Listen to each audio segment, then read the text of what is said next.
وہ وقت یاد کرنے کے لائق ہے جب عمران کی بیوی نے کہا کہ اے پروردگار، جو بچہ میرے پیٹ میں ہے میں اس کو تیری نظر کرتی ہوں، اسے دنیا کے کاموں سے آزاد رکھوں گی، تو اسے میری طرف سے قبول فرما، تو سننے والا ہے، جاننے والا ہے۔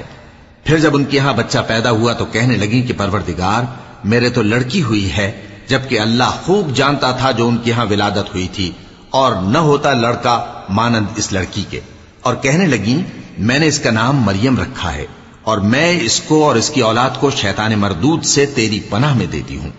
تو اس کے پروردگار نے اس کو پسندیدگی کے ساتھ قبول فرمایا اور اسے اچھی طرح پرورش کیا، اور زکریا کو اس کا کفیل بنایا۔ زکریا جب کبھی عبادت گاہ میں اس کے پاس جاتے تو اس کے پاس کھانا پاتے۔ یہ کیفیت دیکھ کر ایک دن مریم سے پوچھنے لگے کہ مریم، یہ کھانا تمہارے پاس کہاں سے آتا ہے؟ وہ بولی کہ اللہ کے ہاں سے آتا ہے، بے شک اللہ جسے چاہتا ہے بے حساب